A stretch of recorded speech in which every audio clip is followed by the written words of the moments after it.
गांव का एक शांत वातावरण, मंदिर की घंटियों की आवाज, सुबह का समय, एक साधारण सी स्त्री, फटे पुराने कपड़े, लेकिन चेहरे पर तेज। ये कहानी है चांगुनो की, एक ऐसी भक्त जिसकी भक्ति ने खुद महादेव को धरती पर आने पर मजबूर कर दिया। सीन 1। चांगुनो की भक्ति। चांगुनो गरीब थी, लेकिन उसका दिल बहुत अमीर था।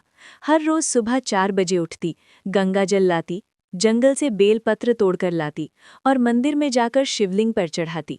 चांगुनो हाथ जोड़कर, हे भोलेनाथ, मेरे पास देने को कुछ नहीं, बस मेरा प्रेम स्वीकार कर लो।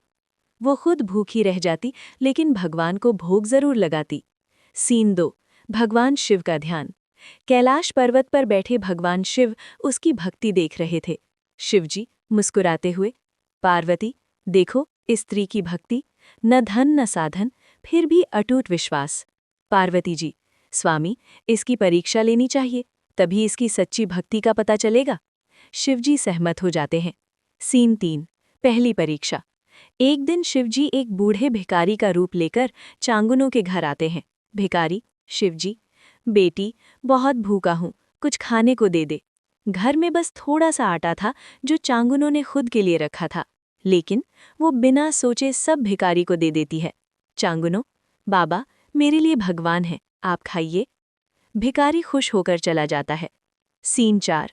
कठिन परीक्षा। अगले दिन और बड़ी परीक्षा। शिवजी एक क्रूर व्यक्ति का रूप लेकर आते हैं और कहते हैं, अगर तू सच में शिव की भक्त है तो अपनी सबसे प्यारी चीज त्याग कर दिखा।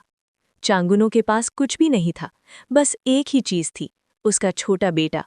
यहाँ कहानी भावुक हो जाती है। चांगुनो रोते हुए, हे भोलेनाथ, अगर यही आपकी इच्छा है तो मैं तैयार हूँ। वो अपने बेटी को भी भगवान के चरणों में समर्पित करने को तैयार हो जाती है। सीन 5। चमत्कार। जैसे ही वो बलिदान देने जाती है, अचानक तेज प्रकाश होता है और सामने प्रकट होते हैं खुद भगवान शिव और माता पार्वती। शिवजी प्रसन्न होकर, रुको चांगुनो, ये सब एक परीक्षा थी। बेटा जीवित खड़ा होता है, सब कुछ सामान्य हो जाता है। सीन 6। आशीर्वाद। शिवजी, तुमने सच्ची भक्ति का प्रमाण दिया है, आज से तुम्हारा नाम अमर होगा, तुम्हारे घर कभी दुख नहीं आएगा, तुम्हें मोक्ष प्राप्त होगा और दुनिया तुम्हारी भक्ति का उदाहरण देगी। चांगुनो खुशी से रो पड़ती है। And voice over. सच्ची भक्ति में न धन चाहिए न शक्ति, सिर्फ सच्चा दिल और विश्वास चाहिए। मॉरल, सीख, भगवान को दिखावा नहीं, सच्चा प्रेम चाहिए। कठिन समय में भी विश्वास नहीं टूटना चाहिए। सच्ची भक्ति की हमेशा परीक्षा होती है।